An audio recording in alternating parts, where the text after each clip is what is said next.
이제 두 번째 강의죠. 교사들을 위한 강의입니다. 혹시 지금 바로 전 시간, 우리 장년부들을 위해 우리 성인 뭐라 그래야 되나, 장로님, 권사님, 집사님, 아까 조금 전에 우리가 강의를 특강을 했었는데요. 거기에 참여하셨던 분 한번 손 들어 보시겠어요? 대부분 참여하신 거죠? 네, 그럼 참여하시지 않은 분들이 손 드시는 게 더 좋겠어요. 손 한번 들어 보실래요? 참여하시지 않은 분은 거의 없다시피 하는 거네요. 그러면 대부분 이제 참여하신 것으로 알고, 제가 아까 이제 영상 하나를 보여드리기로 했었는데, 지금 여러분들은 다음 세대 아이들을 이제 가르치고 있는 거잖아요.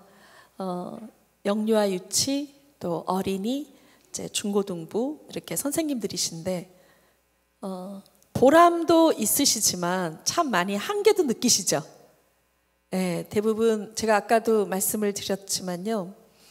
요즘은 우리 아이들이 인터넷의 발달로 아이들이 세상을 체험합니다. 세상을 체험하게 되고, 세상에서 보이지 않지만 사단이 세상을 다 잡고 있기 때문에 인터넷이나 게임이나 또 드라마나 아이들이 만화, 판타지 이런 뒤에는 사단의 영이 있어서 우리 아이들이 이런 세상 문화에 노출이 되면 자동적으로 하나님을 대적하게 돼 있어요. 그래서 하나님을 미워하게 되고 예수님의 말씀을 듣기 싫은 거예요. 그래서 아이들이 하나님을 떠나고 예수님을 우습게 여기고, 그 다음에 세상이 대단하다고 생각하고, 그리고 보이는 것이 가장 중요한 그러한 아이들로 자라나는 세대가 지금 마지막 때 이 세대 아이들이라고 생각을 합니다.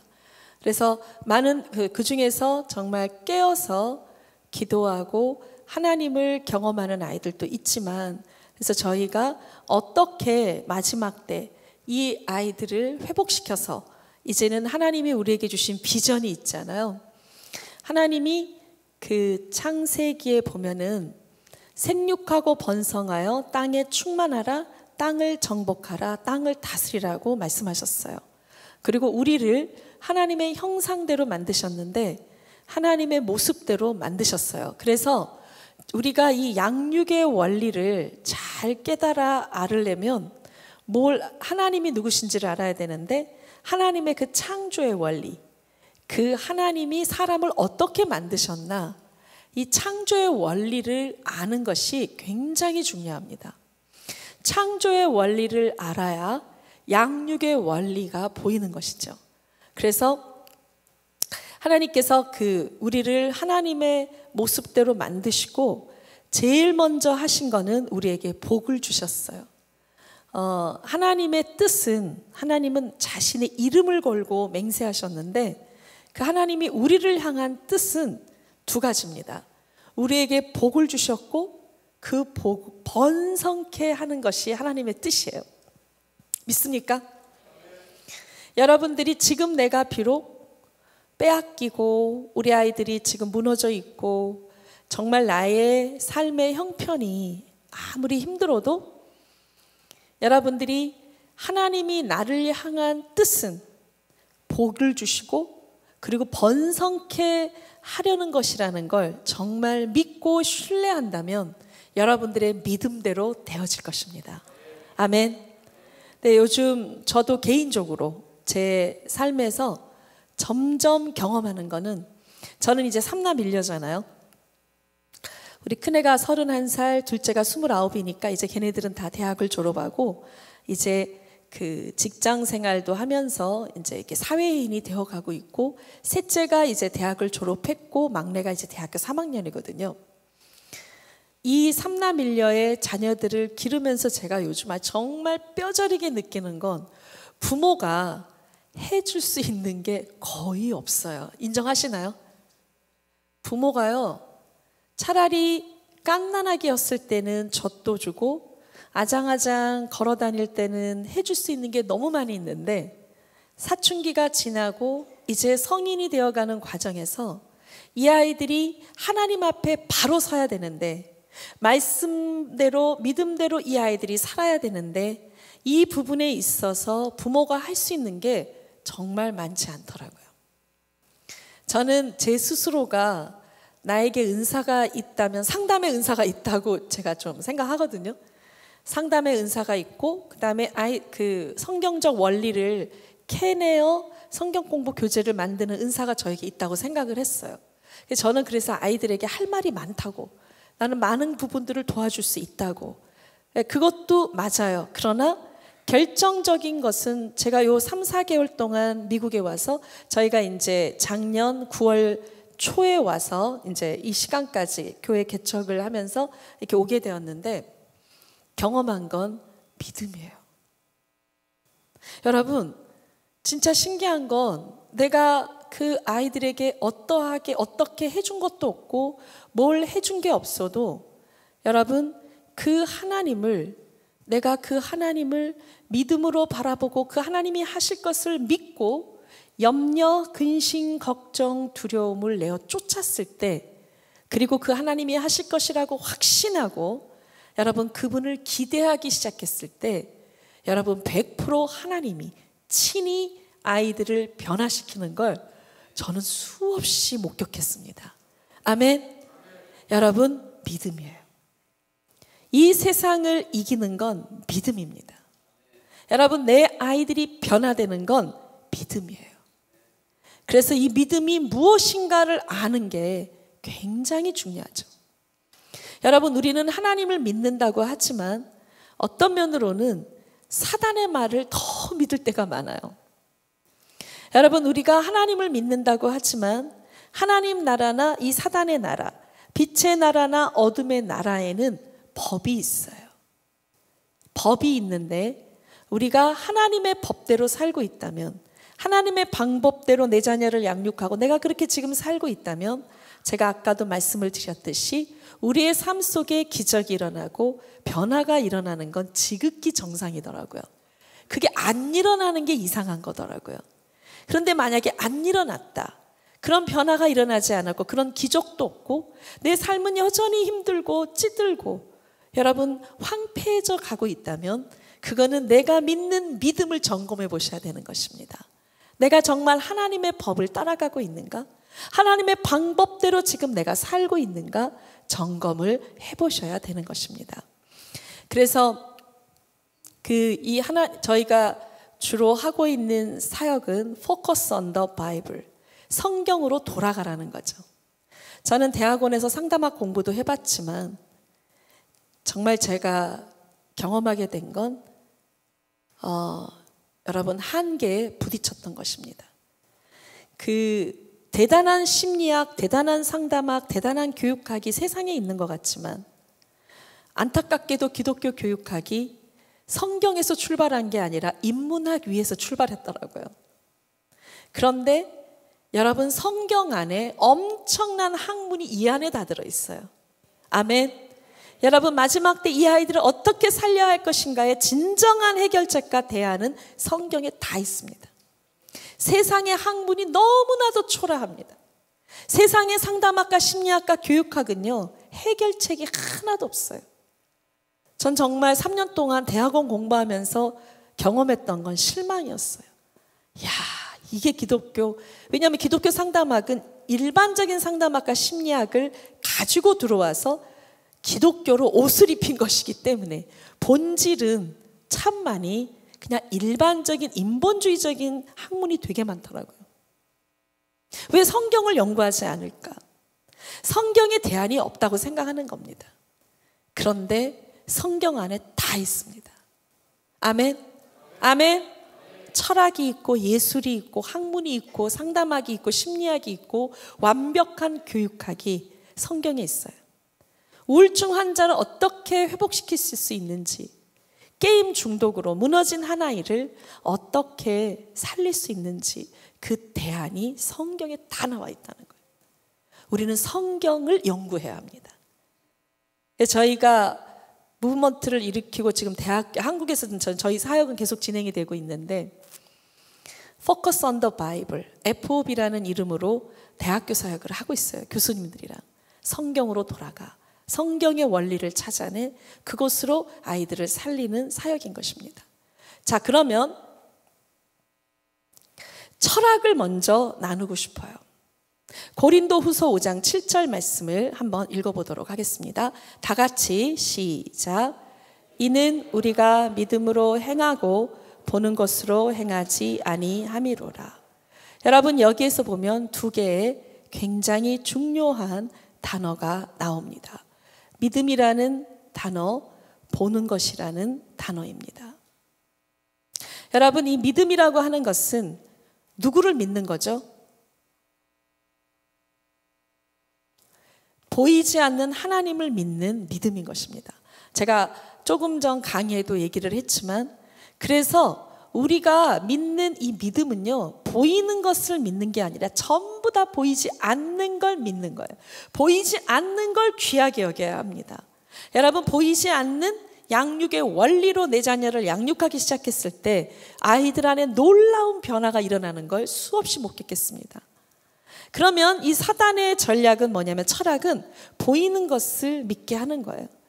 뭐 제가 아까도 따라하기 했지만, 사단은 보이는 걸 가장 중요하게 여기고 하나님은 보이지 않는 것을 가장 중요하게 여기십니다.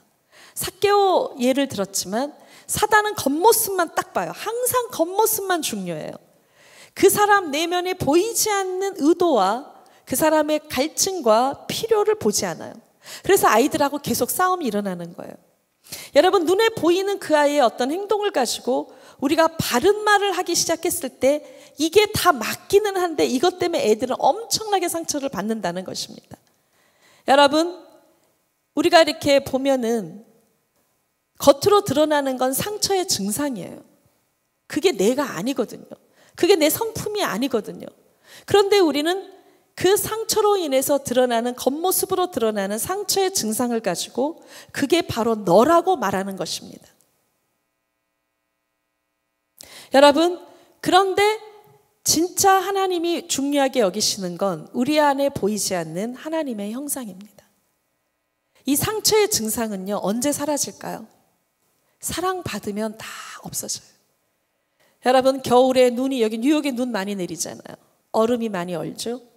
그러나 햇빛, 따뜻한 햇빛 쫙 비치면 눈이 어떻게 되죠? 다 녹아버려요. 우리 하나님이 그런 말씀을 하신 적이 있어요.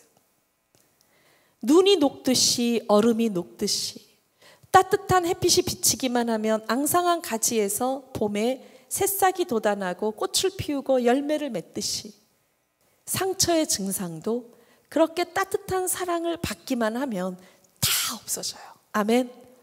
그리고 그 앙상한 가지에서 새싹이 돋아나고 숲을 이루고 꽃을 피우고 열매를 맺듯이, 여러분, 그 따뜻한 사랑을 받으면 겨울 내내 죽어 있었던 가지에 새싹이 돋아나는 겁니다. 여러분, 우리의 그 상처의 증상은 다 없어지고 보이지 않지만 우리 내면에 하나님이 우리에게 주신 그 아름다운 하나님의 형상이 드러나기 시작을 한다는 것입니다. 아멘. 여러분, 우리는 보통 홀로 서는 걸 되게 좋아해요. 아이들이 홀로 섰으면 좋겠습니다. 부모가 깨우지 않아도 일어나서 학교에 혼자 가고 공부도 스스로 잘하고, 그래서 장학금 받고 아이빌리그도 가고 스스로 좋은 직장도 얻고, 뭐 생각만 해도 너무 흐뭇하시죠? 그렇죠? 우리는 내 자녀들이 이렇게 홀로 서주기를 원하죠. 그런데 대부분 우리는 이러한 양육을 빨리 당장 내 눈앞에서 이런 아이가 되어야 하기 때문에 다 말로 그렇게 명령하는 것입니다. 다 말이에요. 일어나, 공부 좀 해, TV 보지 말고 게임하지 말고 대학교 갈 준비는 해야 될 거 아니야.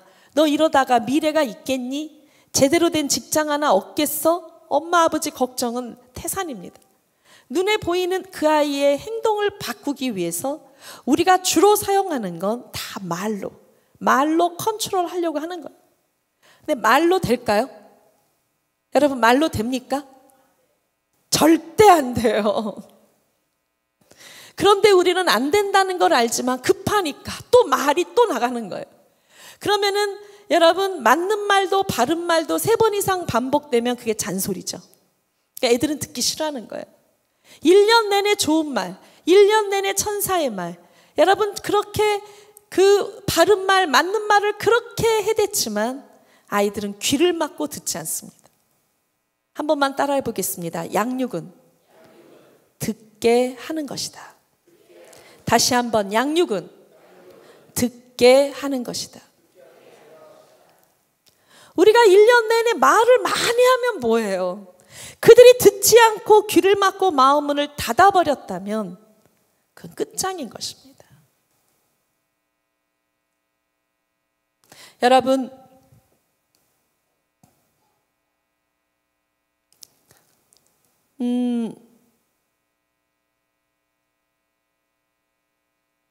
여러분 이게요 얼마나 중요하냐면 그래서 한 번만 더 따라해 보겠습니다. 양육은 신뢰관계다. 양육은 듣게 하는 것이다.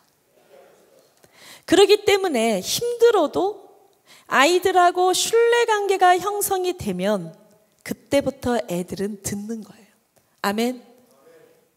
이게 굉장히 느리고 더딜 것 같지만 이게 가장 빠른 방법입니다.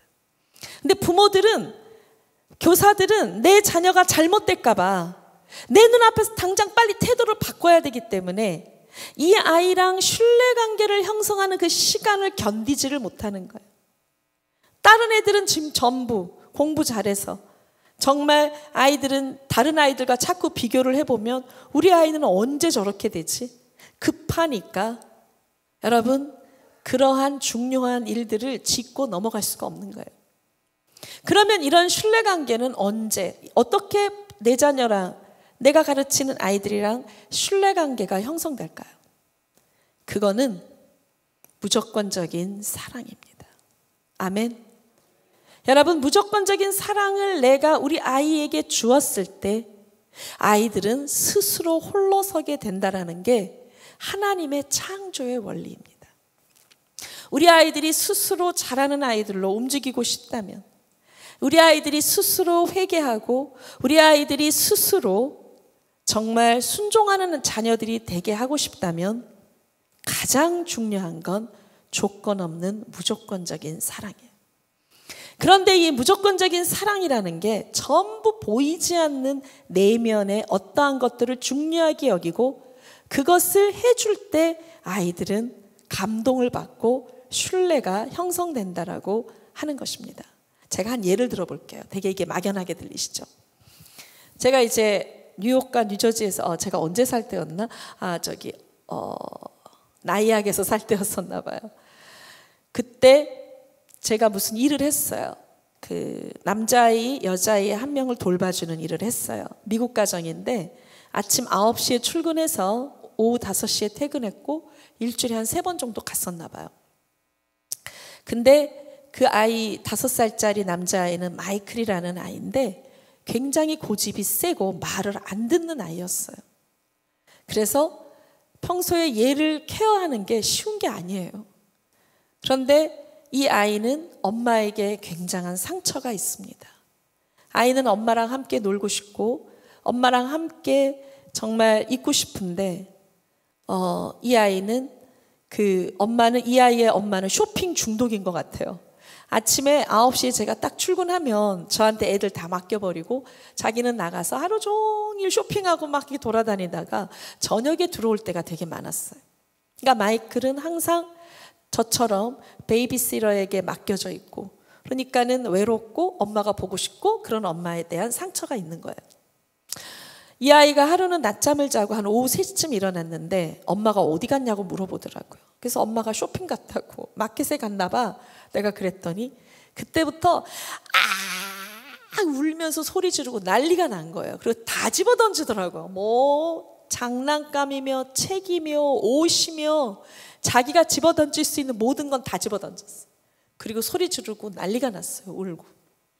그리고는 더 이상 집어던질 게 없으니까 저쪽 벽에 있는 소파 그거 하나는 무거워서 못 던졌는데 그것마저 집어 던지겠다고 그거 붙잡고 난리가 났어요. 얘를 어떻게 컨트롤하지? 큰일 났네. 하나님 도와주세요. 그러고는 그 아이한테 하나님이 이제 저에게 지혜를 주셨어요. 그래서 제가 그 아이를 꼭 안았어요. 딱 2마디 3마디, 영어도 못하고, 마이클, I understand, I know, 나 너 알아, 나 너 이해해.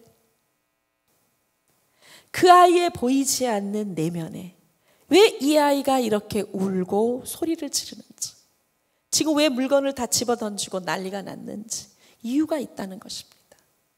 제가 그거를 읽어주었어요. 그 아이한테. 너 엄마 보고 싶구나. 엄마 때문에 속상했지? 엄마가 항상 너만 집에 두고 다니니까. 여러분, 그러면서 내가 너를 알아. 나 너 이해해. 그러면서 꼭 안아줬더니 이 아이가요, 5살밖에 안 된 이 아이가 눈물을 뚝 그쳤어요. 그리고 기분이 좋아졌어요.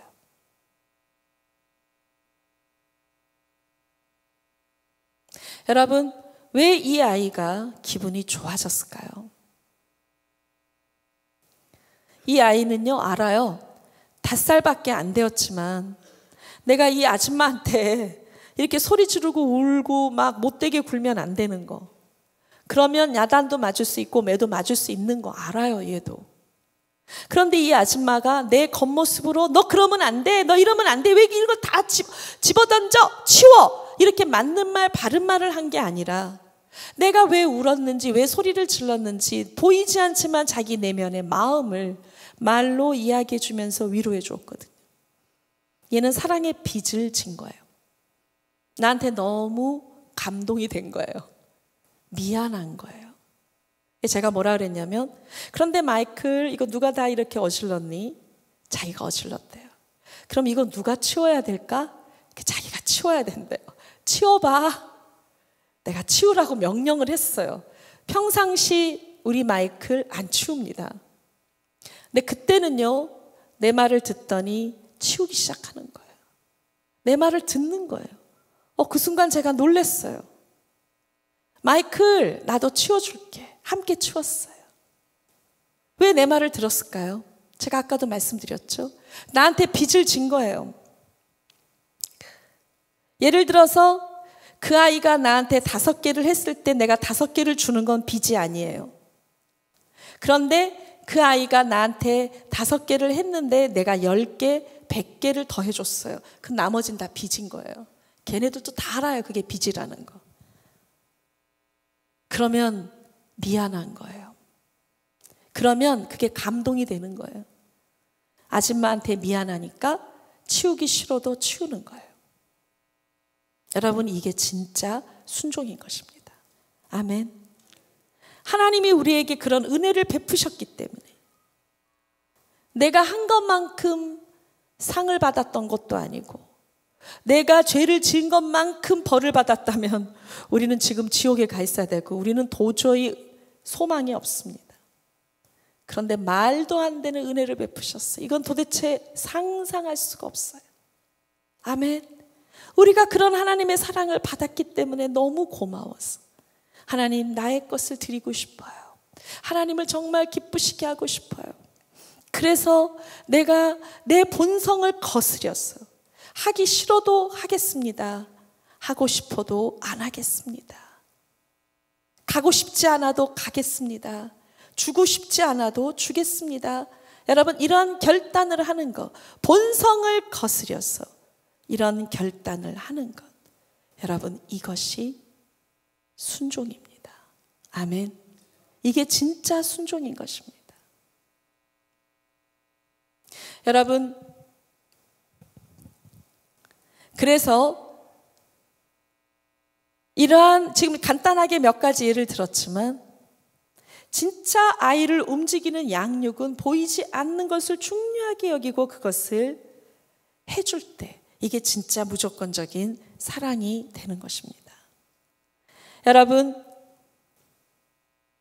대부분 우리는 아이들은 부모의 겉모습만 보고 교사들의 겉모습만 보잖아요. 우리도 그 아이들의 겉모습만 보죠. 왜 그 아이가 교회를 안 나가고 소리 지르고 못되게 구는지 다 이유가 있는데 그것을 살펴보고 그 마음을 만져주고, 그리고 나서 그러한 어두움, 그 아이 내면의 친구에 대한, 왕따에 대한 어떤 열등감에 대한 문제가 드러났을 때 뭐 그만한 거 가지고 그래. 우리가 그거를 부끄럽게 만들면 다시는 문을 열지 않을 겁니다. 항상 하나님의 방법은 내 속의 어두움이 드러났을 때 여러분 그것을 끌어안아주고 함께 울어주고 함께 아파해주고, 그랬구나, 힘들었구나, 괜찮아, 다시 할 수 있어, 이런 말 한마디가 아이들의 인생을 바꾼다라고 하는 것입니다. 아멘, 아멘. 여러분, 그런 맥락에서 교육에 있어서 저희가 굉장히 중요하게 여기는 건 기초입니다. 성경에 보면 반석 위에 교회를 세우리니 음부의 권세가 이기지 못하리라, 이렇게 써 있죠. 아멘. 그런데 보통 우리 지금 기독교 교육은 기초에 대해서 얘기합니까? 여러분, 눈에 보이지 않는 기초, 건물이 세워졌을 때 보이지 않지만 기초 공사가 튼튼할수록 건물이 튼튼한 거죠. 그럴까요, 안 그럴까요? 기초 공사가 깊이 여러분 옹벽을 쌓고 튼튼하게 하면 할수록 높은 건물이 세워지듯이 기초 공사가 튼튼하지 않으면 건물은 무너지는 것입니다. 여러분, 그 기초가, 성경은 이야기하죠. 그 기초가 모래였을 때 조금만 태풍이 불고 홍수가 나도 다 무너지는데 그 무너짐이 심하다고요. 여러분, 모래라는 기초는 뭘 의미할까요? 이런 거예요. 요즘 우리 아이들은 아까도 제가 말씀을 드렸지만 세상을 체험해요. 초등학교 때부터. 엄마 아빠가 빌려놓은 포르노, 뭐 아니면 인터넷만 들어가면 뭐 포르노 얼마든지 볼 수 있어요. 요즘 우리 아이들이 초등학교 때 포르노를 거의 다 본다고 합니다. 여러분, 초등학교 3, 4학년 때 이 포르노를 보면요, 정신적인 충격이 이루 말할 수가 없어요. 이게 떨어지질 않아요. 초등학교 때 포르노를 보고 성중독이 되었던 아주 공부 잘하고 믿음이 좋은 가정의 한 아이, 그 아이는 중학교 2학년 때 선배 언니의 어떤 그것도 선배, 얘가 너무 이쁘게 생겨서 여자애들도 유혹을 해요, 얘를. 얘가 그렇게 해서 동성애가 됩니다. 동성애자가 돼요. 그리고 문란한 성관계가 있었고, 그런데 제가 깜짝 놀란 건 이 아이가 그래도 좋은 대학은 들어갔는데 공부는 잘하는 아이인데 얘랑 상담을 하는 과정에서 얘가 뭘 하냐면, 선교사님, 저는요 그 아이가 동성애자가 아니라 이성애자여도 저는 그 아이를 동성애로 만들 수 있대요. 자기는 그 방법을 안대요. 자기를 미치도록 사랑하게 만들 수 있대요. 그러면서 자기 얼마 전에 그 동창회를 갔는데 자기가 딱 마음에 드는 아이가 있었대요. 여자애인데 걔는 동성애가 아닌데 자기가 걔한테 접근했대요. 그리고 유혹을 했어요. 그 아이가 넘어왔어요. 그리고 그 아이는 이 아이를 사랑하게 된 거예요. 둘이 동성애가 시작된 거예요. 그런데 얼마 지나지 않아서 이 아이가 그 아이한테 실증이 나는 거예요. 그래서 이 아이를 멀리하기 시작하니까 그 유혹을 받아 동성애가 됐던 그 아이가 울면서 전화를 했다는 거죠. 너 내가 어떤 대가를 지불하고 여기까지 왔는데 이제 나는 이 세상에 너밖에 없어. 그럴 거 아니에요. 이제는 내가 너 하나를 선택했고 다 버리고 너 하나 선택해서 내가 여기까지 왔는데 이제 네가 나를 버리면 안 돼. 나 버리지 마. 이러면서 걔가 울면서 매달리더라는 거예요. 제가 너무 가슴이 아팠어요. 여러분, 이건 뭘 의미하고 굉장히 중요한 양육의 원리를 제가 설명하고 있는 겁니다. 세상을 체험했습니다. 세상을 체험하면 세상을 사랑하게 돼 있어요. 그러나요, 안 그러나요? 아이들이 게임을 체험하면 게임을 사랑하게 되고 돈을 체험하면 돈 사랑하게 돼 있고요. 음란물에 여러분 체험하면 이걸 다 사랑합니다. 집착하죠. 여기에 굉장한 쾌락이 있거든요. 여러분, 내가 사랑하면 헌신하게 되어 있습니다. 그러나요, 안 그러나요? 내가 거기에 목숨을 걸게 돼 있다는 거예요. 여러분, 중요한 양육의 원리가 뭐냐면 헌신을 해야만 그때부터 눈을 뜨고 귀가 열려서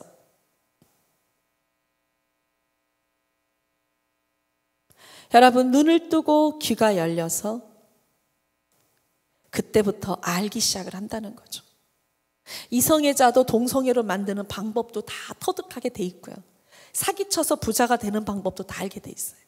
그때부터 지식이 들어와요. 악한 지식이. 그거는요,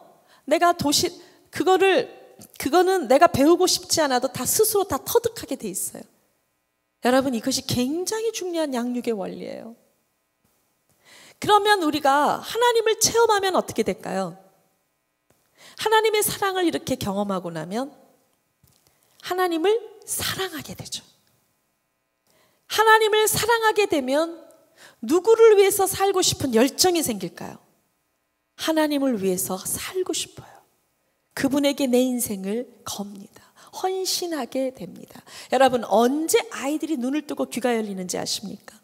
언제 스스로 성경을 읽고 기도하고 싶다라는 마음이 생기는지 아십니까? 그거는 헌신이에요. 내가 주님을 위해서 살고 싶어. 여러분, 그렇게 주님 앞에 무릎을 꿇었을 때 그때부터 눈을 뜨고 귀가 열려서 예배드리고 싶고 말씀을 보고 싶고 기도도 하고 싶고 내가 어떻게 하면 하나님의 뜻을 이룰 수 있을까 고민하게 되고 그거를 알아가게 된다는 것입니다. 그 누가 하라고 지시해서 되는 게 아니에요. 여러분 다 경험하지 않았어요? 어렸을 때부터 하나님 예수님 성경 읽자 기도하자 예배드리자 이거 아니면 큰일 나 지옥 가 우리 엄청 말했는데 이제 애들은요 지긋지긋해합니다. 그런 얘기를 많이 들은 자식들일수록 하나님 믿는 것조차도 싫어요. 교회를 떠나는 애들이 엄청 많아요. 대학교 들어가면. 여러분 지금 경험하고 계시지 않습니까? 그게 왜 그럴까요? 내가 하나님을 사랑하고 말씀 읽고 기도하고 순종하고 회개하는 길은 스스로 홀로 서는 건 누구에 의해서 컨트롤 당해서 되는 거 다 원하지 않아요. 그건 내가 스스로 여기서 일어나야 돼요. 마음이 여기서부터 막 일어나야 돼요. 내가 그렇게 하고 싶어져야 돼요. 이것이 굉장히 중요한 양육의 원리입니다. 근데 내가 언제 이것이 막 스스로 하고 싶어질까? 제가 두 가지 예를 다 드렸죠. 여러분 모래 위에 세워진 집. 모래의 의미는 세상을 체험했고 세상을 사랑하고 세상에 헌신하면 나쁜 짓 하는 법 다 터득하게 돼 있고 하나님을 체험하고 하나님을 사랑하고 하나님께 헌신하면 여러분 어떻게 내가 의롭게 바르게 정말 하나님을 기쁘시게 살 수 있는지 다 스스로 열정이 생기고 깨달아 알게 돼 있다라는 겁니다. 아멘. 그래서 스스로 예배에 참여하고 싶어지고 새벽 기도에 나오고 말씀을 읽게 되고 기도도 하게 되는 것이죠. 여러분 이것이 굉장히 중요한 양육의 원리이기 때문에 이러한 원리와 전략을 가지고 우리는 접근해야 된다라고 하는 것입니다. 어떻게 해야 될 것인가? 그죠? 근데 그게 어떻게 그렇게 되어질 것인가? 근데 지금 제가 계속 말하는 건 철학을 가지고 얘기하고 있어요. 보이는 것을 중요하게 여길 건가? 보이지 않는 믿음을 중요하게 여길 건가? 기초, 여러분 그래서요 내 기초가 보이지 않지만 내 마음속의 기초가 반석 위에 딱 세워졌을 때 그 위에 초가집이 세워지든 벽돌집이 세워지든 그 집은 스트롱 강한 교회가 되어서 음부의 권세가 이기지 못하는 아이들이 되어질 거라고 하는 것입니다. 아멘. 그러니까 지금 제가 뭘 얘기하자는 거죠? 눈에 보이는 프로그램이나 눈에 보이는 어떤 여러분 결과나 숫자나 이런 거에 매달리지 말라는 겁니다. 그거 그렇게 중요하지 않아요. 아멘. 정말 중요한 건 보이지 않는 내면의 기초를 잘 닦아야 된다는 겁니다. 그 기초가 뭘 의미하는 것인가? 헌신이죠. 제가 아까 말씀드렸죠. 우리가 지금 기독교 교육의 실패의 원인 중에 하나가 헌신 언젠가 되겠지.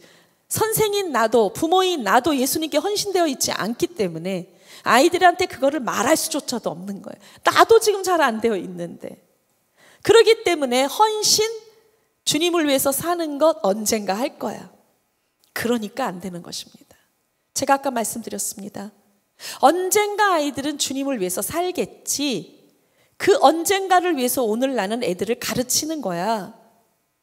그런데 문제는 뭐죠? 헌신을 하지 않으면 내 인생을 예수 그리스도에게 여러분 투자하고 예수님께 다 드리고 그분 앞에 무릎을 꿇지 않는다면 눈을 뜨거나 귀가 열리지 않는다는 겁니다.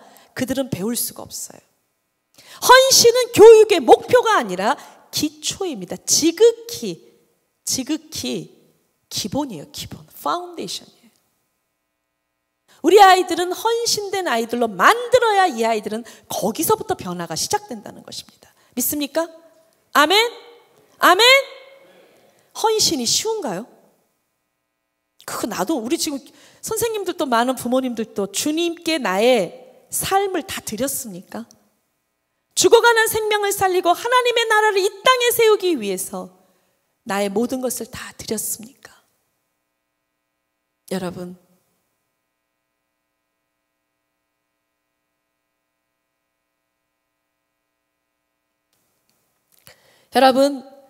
헌신은 절대 쉬운 게 아니에요. 자, 그러니까 지금도 제가 파운데이션의 원리를 설명하고 있는 겁니다. 창세기 3장에서 나온 4단계의 원리, 전 강의에서 제가 말씀드렸죠. 하나님께 ask 했더니 다 정말 하나님은요, 너무너무 놀라우세요. 와, 창세기에서 이 원리들이 나오기 시작을 하더니 이것이 하나의 기초가 되어서 지금 6년 어린이 커리큘럼이 다 만들어졌어요. 청소년 교재도 다 만들었습니다. 지금 대학생 교재 만들고 있고요. 지금 다시 재구성을 해서 한국교회에 지금 들고 나갑니다. 여러분, 그게 저희들한테 있었던 지혜였을까요? No. 우리는요, 그럴 자격이 없는 사람, 저 그런 학벌도 없는 사람이에요. 그런데 하나님께 여쭤봤더니 다 가르쳐 주시더라고요. 아멘? 여러분, 지금 4단계 원리, 창세기 3장에서 나왔다는 4단계 원리가 그게 기초의 원리였어요. 저희는 10년 넘게 한 길만 팠습니다. 파운데이션. 도대체 기초가 뭘까? 어떻게 기경을 해야 옥토로 만들 수 있을까, 우리 아이들을? 돌짝밭 같고 황폐한 땅이 옥토로 될 수 있을까? 모래와 같은 기초에서 어떻게 하면 반석과 같은 기초가 될 수 있을까? 저희는요, 오로지 이거 하나만 연구했어요. 10년 넘게. 그래서 나온 거예요. 제가 그걸 설명해 드리려고 하는 겁니다. 여러분들, 제가 오늘 목사님한테 저희가 만든 그래도 괜찮아라는 책이 있는데, 그게 바로 창세기 3장의 4단계의 원리를 가지고 우리 아이들 4명의 사례, 그동안 인투해왔던 수많은 부모와 청소년들의 사례를 가지고 그 양육의 원리가 뭔지를 다 설명해 놓고 만든 책이 그래도 괜찮아라는 단행본이었어요. 그거를 제가 이렇게 소개한다고 하긴 했는데 제가 많이 못 갖고 왔어요. 그냥 목사님 드리고 사모님 드리고 몇몇 분들에게 드릴 책밖에는 못 갖고 왔어요. 혹시 읽어보시고 이 책이 부모를 살리고 교사들을 살릴 수 있는 지침서가 된다라고 생각한다면 저희들한테 부탁하면 또 보내드릴 수는 있어요. 제가 다 못 갖고 오겠더라고요. 그냥 선물로 드리려고 조금만 갖고 왔어요. 근데 그 책에 굉장히 저희가 왜 그 책을 만들었는가? 인투라는 세미나를 하다 보니까 시간과 공간에 제한을 받아요. 너무 많은 지역을 갈 수도 없고 강사의 제한을 받고, 그래서 저희가 꿈을 꾸기 시작했습니다. 이 4단계 원리를 책으로 만들면 이거는 발 없는 책이 발이 없지만 발이 되어서 시간과 공간을 초월해서 수많은 사람들에게 갈 수 있잖아요. 그 책 한 권이 인투 세미나에서처럼, 제가 영상 보여준다 했는데 아직도 못 보여드렸네. 그 영상이 뭐냐면, 시간이 너무 없는 것 같았어요. 한 좀 7분 내지 10분, 나중에 시간 되면 한번 보세요. 그게 청소년이 마음문이 닫혀서 온 아이들이 강의 후 1시간 후에 그들이 어떻게 뒤집어지고 그들이 어떻게 하나님 앞에 나오는지를 그대로 영상을 찍어 놓은 거예요. 그리고 그들이 마음이 닫힌 부모님과 어떻게 신뢰관계가 형성이 되는지 3박 4일 동안, 이 짧은 기간 동안에 그들이 어떻게 변화되어 가는지를 한 5분 내지 10분의 그 중국 인투 때 그거를 찍어 놓은 게 있어서 한번 보여드리려고 했던 거죠. 감동이 있긴 있어요. 여러분, 왜 그들이 변하는가? 강사가 아니에요. 그건 원리입니다. 아멘. 저희는 수없이 봤습니다. 1분 안에 기적이 일어나고 귀신이 떠나는 걸 봤어요. 말씀의 원리가 들어가는 순간 아이들이 뒤집어집니다. 굉장히 짧은 2박 3일 동안 청소년들이 정말 뒤집어집니다. 그 아이들이 난리가 납니다. 울고 통곡하고 그 하나님 앞에 무릎 꿇고 헌신하겠다고 결단하기 시작합니다.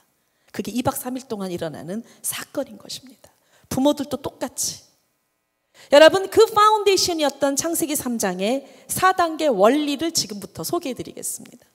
물론 간단하게. 여러분, 첫 번째가 정말 중요한 건 헌신인데, 그럼 헌신은 어떻게 하면 헌신이 이루어질 것인가? 다 같이 따라해 보십니다. 생각이 바뀌면 헌신은 가능하다. 한 번만 더 따라해 보세요. 사람은 나에게 무엇이 가장 중요한가? 그것에 의해서 움직인다. 믿습니까? 여러분, 사람은 나에게 무엇이 가장 중요한가? 그것에 의해서 움직입니다. 여러분, 이 생각, 이게 밸류라는 게 있어요. 밸류, 가치관이 있는데, 내가 왜 그 가치관에 사로잡혔지? 자, 나는 돈이 너무 중요해요. 돈이 내 인생에 가장 중요한 사람은, 하나님은 절대 중요하지 않습니다. 정확한 거예요. 선택 절대 하나님 안 합니다. 결정적인 순간에 하나님 버려요. 돈 선택까지. 돈이 내 인생에 가장 중요한 사람, 아내, 남편, 자식 버립니다. 돈 선택합니다. 도박을 선택하죠. 도박이 가장 중요한 사람, 패가망신하도록 도박만 선택해요. 여자친구가 소중한 남자, 여러분 다 버리고 그 여자 하나만 선택합니다. 선택입니다. 결정적인 순간에 하나님 선택하지 않아요. 그게 우상인 거죠. 여러분, 나의 가치가 왜 눈에 보이는 그것에 묶여버렸는가? 이 생각이, 내 밸류가 예수 그리스도로 바뀌는 순간 우리는 예수님 앞에 무릎 꿇게 돼 있습니다. 아멘. 그렇기 때문에 헌신은 어려워요. 그러나 생각이 바뀌면 가능해지는 겁니다. 나의 가치가 바뀌면 가능해지는 겁니다. 여러분, 그럼 내 밸류가, 이 가치가 어떻게 하면 세상에서, 어떻게 하면 눈에 보이는 돈, 눈에 보이는 성공, 이런 것들을 통해서, 이런 것으로부터 예수 그리스도로 바뀔 수 있을 것인가? 그거는 치유를 받아야 돼요. 상처하고 다 연결돼 있어요. 어린 시절에 돈에 한이 맺힌 사람 돈에 집착하게 돼 있고요. 어린 시절에 부모로부터 버림받은 사람, 사람에게 인정받기 위해서 말도 안 되는 과잉 반응을 하게 돼 있습니다. 여러분, 어린 시절에 여러분 실패를 경험한 사람 성공에 집착하게 돼 있고요. 어린 시절에 자라나오는 과정 속에서 성폭행을 당한 사람은요, 성에 엄청 집착합니다. 여러분, 상처를 받으면 거기에 집착하게 돼 있어요. 여러분, 사랑하는 친구로부터 왕따 당하고 버림받은 아이들, 인생에 부모도 없고 하나님도 없고 비전도 없어요. 오로지 친구밖에 없어. 친구에게 다 매여서, 친구에게 끌려다니고, 친구 하나 얻기 위해서 최선을 다하고 친구에게 다 집착하게 돼 있어요. 얼마나 불쌍한지 몰라요. 상처예요. 여러분, 그 상처가 그래서 치유가 되어야 하는 것입니다. 여러분, 상처 치유가 쉬울까요? 생각이 바뀌는 것도 굉장히 어렵지만 상처도 치유되는 거 쉽잖아요. 왜요? 하나님 앞에 내 상처를 들고 나갈 수가 없어요. 하나님 신뢰할 수 없기 때문에. 내 이런 상처 어떻게 보여줘? 나 버림받으면 어떡해? 그렇기 때문에 첫 번째가 하나님과의 뜨거운 만남. 아까 우리 기도했었던 것처럼 정직한 기도. 여러분, 하나님은요 그렇게 잔인하고 우리를 괴롭히시는 분이 아니에요. 이미 내려오고 계시고 그분은 대기하고 계세요. 뚜껑만 열면 그냥 그분을 만나는 건데, 이 뚜껑을 여는 게 뭐였죠? 그분에 대한 믿음인데, 믿음이 뭐죠? 내 속의 어둠을 그대로 보여드리는 게 믿음이에요. 내 속에 여러분 부끄럽고 창피하고 은밀하고 비밀스럽고 분노와 불만과 불평과 원망과 이런 모든 내 속의 어둠을 expose them, 이거를 그대로 폭로하고 드러내는 거, 이게 하나님을 신뢰하는 거고, 이게 믿음이고, 내가 그분을 이렇게 믿었을 때 뚜껑이 열리고 그냥 그분을 경험하게 됩니다. 아멘. 여러분, 이것이 굉장히 중요한 창세기 2장 25절의 말씀인 거예요. 벌거벗는 것. 그게 요한일서 1장 7절에도 나왔습니다. 내가 빛 가운데 있는 것처럼 너희도 빛 가운데 거하면 하나님과 사귐이 있고 그 아들 예수의 피가 우리의 모든 죄를 다 용서해 주신다는 거예요. 여러분, 이게 빛 가운데 거하는 겁니다. 빛 가운데 거한다라는 건 빛이 딱 들어오면 어둠 속에 모든 건 다 드러나는 거 아닙니까? 아멘. 내 어둠 속에 쓰레기가 있든 음식물 썩어나가는 게 있든 더러운 게 있든 빛이 들어오면 다 드러나잖아요. 그게 빛 가운데 거하는 겁니다. 여러분, 그렇게 다 드러났을 때 그것 자체가 하나님과의 친밀한 만남이라는 거예요. 아멘. 여러분, 아까 그걸 좀 경험하시지 않았어요? 아멘. 그거를 우리 아이들에게 그대로 경험시켜야 됩니다. 여러분, 그래서 우리가 그렇게 하나님을 그 둘째 아들처럼 누더기 옷을 입은 채, 더러운 옷을 입은 채, 냄새나는 옷을 입은 채 그대로 그 하나님을 만나는 경험, 이거를 해봐야 부모나 교사가 아이들에게 어떻게 하는지 아십니까? 하나님의 양육의 원리는 성공했을 때, 건강했을 때, 잘 나갔을 때는 그냥 내버려 두세요. 기뻐하시고. 나 그분이 정작 언제 울면서 달려오시는지 아십니까? 내가 실패했을 때, 내가 무너졌을 때, 내가 병들었을 때, 내가 벼랑 끝에 서 있었을 때, 다 죽어갈 때, 그때 그분은 나에게 달려오시죠. 진짜 나를 사랑하니까. 세상은 그 반대죠. 내가 성공했을 때 달려오지만 실패하면 싫어합니다. 건강한 사람 좋아하지 병든 사람 싫어해요. 부자는 좋아하지만 여러분, 빈털터리 싫어해요. 근데 우리 하나님은 정반대세요. 내가 빈털터리가 되고 실패하고 인간 노릇도 못하고 부족하고 내 죄가 다 드러나 죄책감에 시달리고 죽고만 싶을 때, 그때 그분은 내 이름을 부르면서 달려오신다는 겁니다. 나와 함께 있어주고 나를 안아주시고 나의 그 모습 그대로를 안아주시는 것이죠. 그 사랑을 경험하고 나면 우리 남편이 잘 나갔을 때가 아니라 실직하고 잘리고 문제가 일어났을 때 더 사랑해 줄 겁니다. 내 아이가 1등 했을 때가 아니라 문제를 일으키고 사고를 쳤을 때 더 안아주게 될 겁니다. 여러분, 이것이 하나님의 나라의 양육의 원리예요. 아멘. 아멘. 가만히 듣고 보니까 우리가 정반대로 할 때가 많았죠. 어때요? 그러나요? 내가 왜 자녀 양육에 실패했는지, 우리 아이가 왜 하나님을 거절하는지, 왜 부모하고 관계가 다 깨졌는지 점검이 되십니까? 만약에 정말 그런 눈에 보이지 않는 양육의 원리로 내가 아이들을 양육했다면 아이들은 지금 부모와 끈끈한 신뢰가, 저는요, 고난은요 굉장한 축복입니다. 고난은 와야 돼요. 그거 괜찮아요. 그거보다 더 중요한 건 신뢰관계, 그거보다 더 중요한 건 하나님과의 신뢰관계예요. 그러면 괜찮습니다. 여러분, 그렇기 때문에 이 기초를 다시 한번 정리하자면, 그러니까 우리는 하나님을 만나야 돼요. 만남의 원리, 여기에는 전략이 있는 겁니다. 내가 하나님을 뜨겁게 만나면 그 다음에 내 상처를 하나님 앞에 들고 나갈 수가 있어요. 그래서 상처가 치유됩니다. 아멘. 여러분, 이 상처가 치유되면 그 다음에 뭐가 바뀐다? 생각이 바뀌어요. 이제는 내가 세상이 아니라 예수 그리스도가 나의 최고의 중요한 대상이 되는 겁니다. 그분에게 목숨을 걸기 시작하고 그분 앞에 무릎을 꿇게 돼 있어요. 여러분, 예수 그리스도로 생각이 바뀌면 여러분, 그분 앞에 헌신하는 거 쉬울까요? 어려울까요? 그건 어려운 게 아니에요. 여러분, 그렇게 헌신을 했을 때 교사들이 눈을 뜨고 아이들이 눈을 뜨고 그렇게 헌신을 했을 때 부흥은 일어나는 것입니다. 아멘.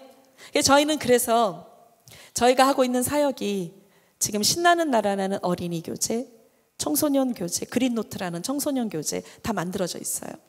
이 파운데이션의 원리를 갖고 다 만든 겁니다. 임상을 엄청나게 했어요. 그래서 이 그린노트라는 건 되게 얇은 책인데 강력합니다. 진짜 이걸 가지고 우울증도 떠나고 두려움도, 수많은 사람들을 회복시켰던 책입니다. 그런데 저희는 이 책을요 그냥 주지 않아요. 우리가 적자가 나도. 저희가 지금 강남 순복음교회랑 몇 군데 교회에서 저희랑 함께 임상하고 있어요. 신나는 나라 어린이 교재. 진짜 이 교재로 아이들은 변할 것인가? 이 교재의 방법으로 아이들은 성경으로 몰입할 것인가? 저희가 지금 임상을 하고 있는데, 이 교재 절대 교회에 우리가 내거는 조건이 있어요. 이거 허락하지 않으면 안 줍니다. 우리 교회. 책방에다가 당연히 내다 팔지 않아요. 조건이란 무엇인가? 부모나 교사가 영적인 세계에 눈을 뜨지 못하고 하나님을 경험도 안 하고 상처가 치유되지도 않았고 여전히 상처 때문에 눈에 보이는 세상에 집착하고 그리고 예수 그리스도는 항상 뒤에 처져 있고 그리고 그분에게 헌신하지도 않았다면 애들을 절대 변화시킬 수 없다는 거예요. 변화 못 시킵니다. 똑같은 어둠 속에 있는데 소경을 인도하는 거죠. 그래서 저희가 하고 있는 건 그린 컨퍼런스라는 세미나를 합니다. 한국에서 계속 하고 있었어요. 그래서 저희가 지금 미국으로 왔기 때문에 숫자가 줄어든 거죠. 그 그린 컨퍼런스란 뭐냐면 그린이라는 단어 자체가 파운데이션을 의미하는, 지금 그거 다 설명을 해드릴 수는 없어요. 어쨌든 저희는 이 그린이라는 게 그 기초의 모든 의미가 다 들어가 있는 단어인데 이 그린 컨퍼런스는 딱 원데이, 하루만 하는 겁니다. 토요일. 그 하루 동안에 교사들이 와서 인투는 부모와 자녀를 변화시키는 세미나라면 그린 컨퍼런스는 교사를 변화시키는 프로그램이에요.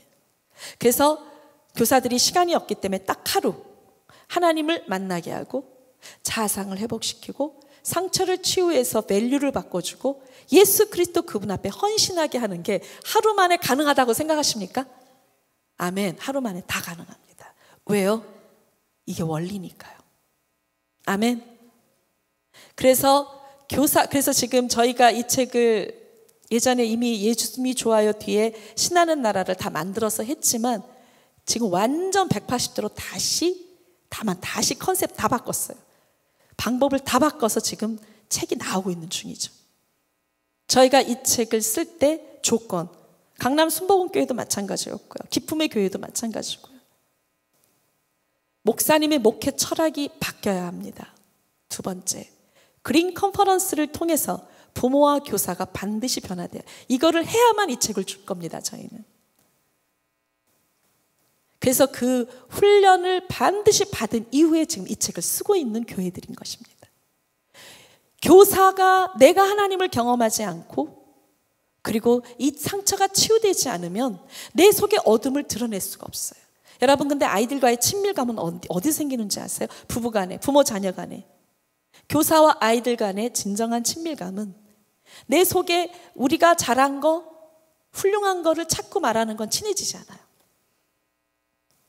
그런데 아빠나 엄마나 교사가 나의 수치와 내 속에 그러한 부끄러운 거, 내 속의 상처, 내 속의 아픔, 지금 내가 어떤 어둠, 내가 얼마나 힘들었는지 이런 얘기들을 서로 하고 이런 얘기를 하면 아이들은요, 엄마도 그랬네, 아빠도 그랬네, 자신감을 가지고 이 아이의 속의 어둠을 더 많이 얘기합니다.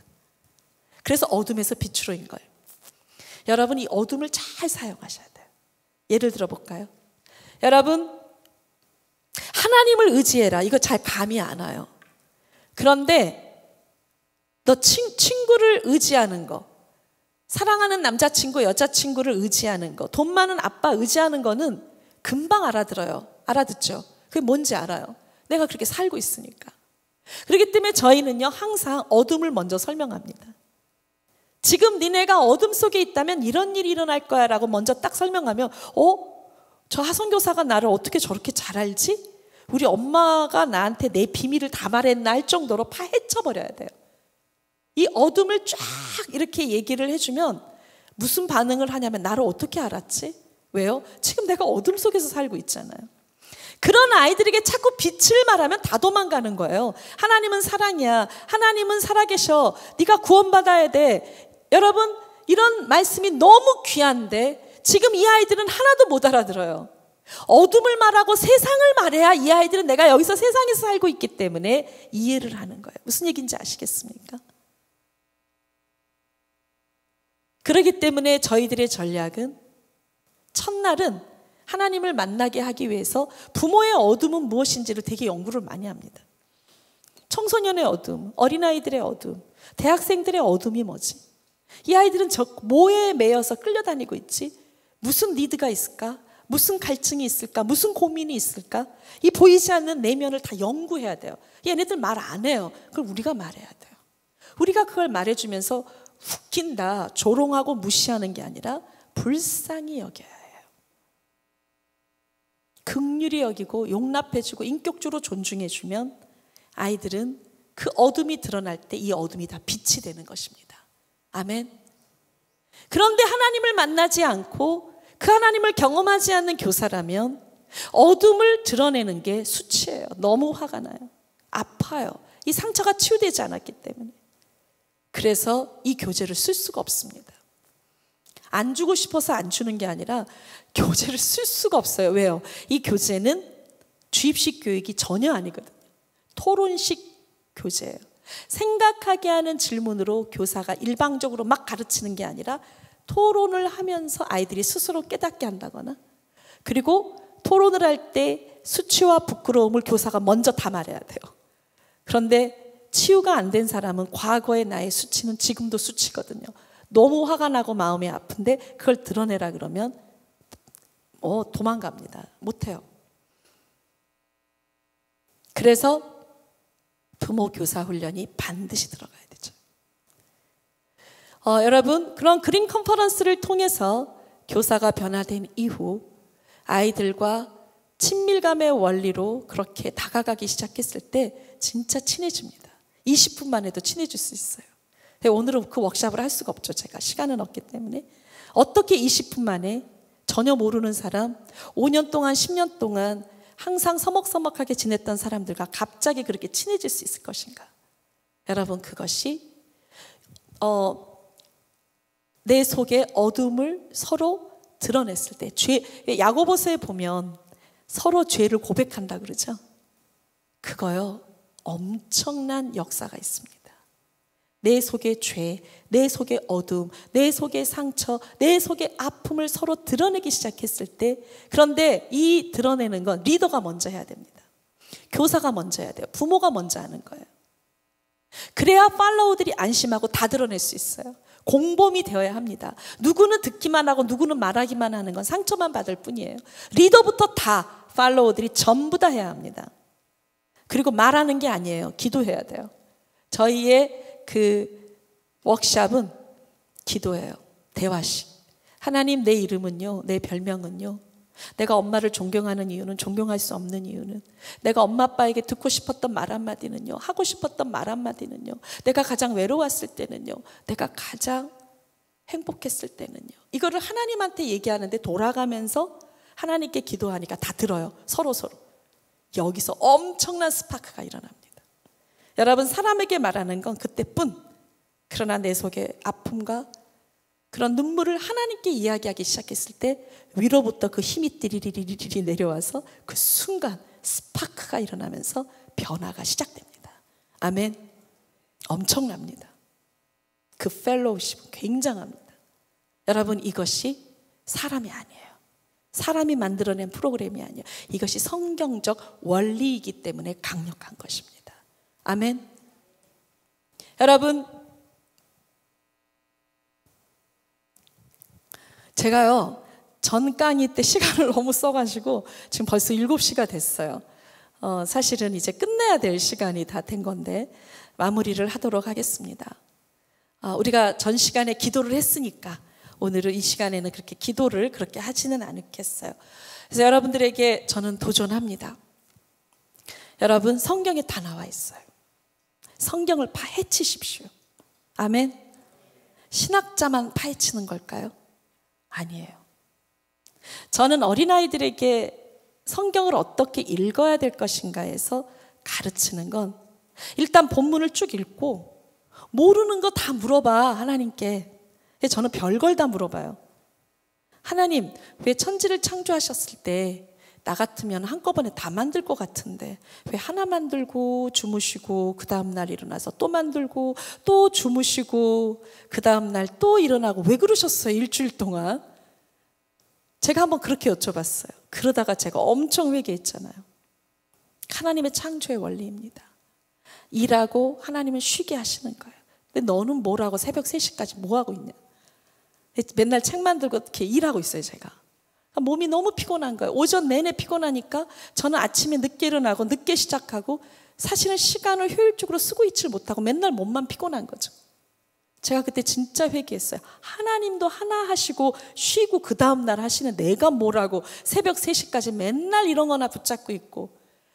그래갖고 일찍 자기 시작했어요. 그때 새벽 4시 반에 일어납니다. 요즘은 하루가 엄청 길어요. 새벽기도 다 하고. 아멘. 이게 그 하나님께 질문을 통해서 다 가르쳐 주세요. 우리 어른들만 가르쳐 주실까요? 애들의 영혼이 더 순수하기 때문에 애들에게 더 잘 가르쳐 주십니다. 제가 지금 임상을 하고 있어요. 저희가 만든 교재로 4, 5, 6학년 아이들, 청소년 아이들 토요일 날 임상을 하는데 슬픈 현실. 저희가 그 성경 공부하는 방법은 텍스트만 줘요. 질문 없어요. 아이들 책에는 딱 본문만 주고 교사들이 다 갖고 있어요.